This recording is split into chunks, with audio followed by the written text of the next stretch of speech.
And now to Dr. Babu Owino.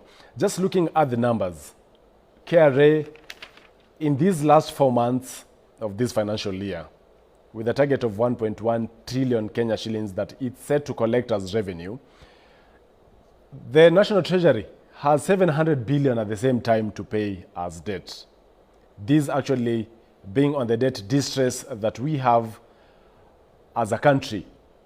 Should KRA miss the revenue targets of 1.1 trillion, then it could mean an increase in the debt burden that we currently have.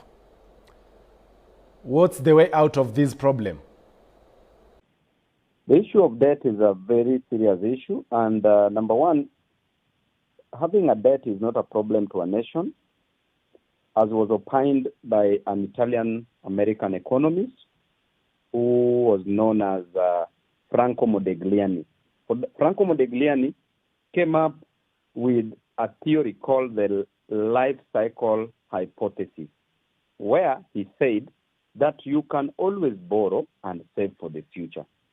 You can always borrow what you ought to have consumed in 50 or 60 years' time, consume it now, and repay for it slowly. And that is the origin of the loan system or the mortgage system. Such that, Chacha, if you're working at K24, you might not be in a position to raise sufficient money to build a house of your choice now, but you can take a mortgage and build it and repay it using your salary. So there is no problem of borrowing and saving for the future. But the problem comes in when we borrow for personal consumption, which is called the non-productive debt. So in our situation, we are faced by borrowing to consume. So therefore, the issue of debt is not a problem, but the repayment of debt is a problem that we are facing now because of some of the historical injustices in matters of corruption that overwhelmed us as a nation, that we entertained as a nation. So what will happen? Number one, as a nation, I would still go back to my idea that we should default these debts. And why should we default it? Ethiopia has defaulted it successfully. They are still running as a nation. They still have their relationship with the West because the West need them more for their goods to be sold, because this is a good market for their products and also getting raw materials, as in the situation for Kenya. Ghana has successfully defaulted and they are still surviving as a nation. What happens if you default? You will be called on the table to negotiate. And why am I saying that we should default?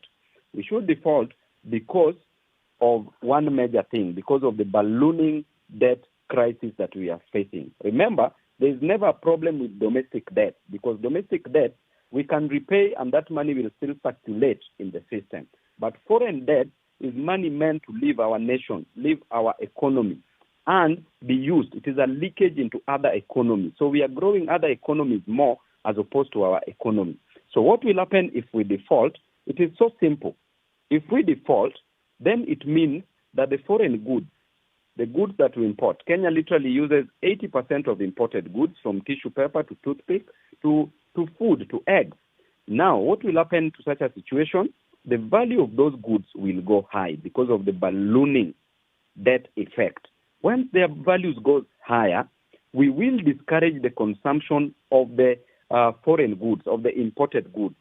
And we will discourage what we call the foreign absorption, which is a leakage to other economies. And we will encourage what we call the domestic absorption, where we will encourage the consumption of locally produced goods. And therefore, after defaulting the foreign debt, the government should be prepared to build industries to create jobs for people, for manufacturing of goods, to provide alternatives so that we can spur up an economy. An economy is only grown when we collect serious income from the citizens, when we collect taxes, revenue from the citizens. And therefore, we need to spur up the domestic economic growth by promoting local manufacturing, what we call the mercantilism in economics. Thank you.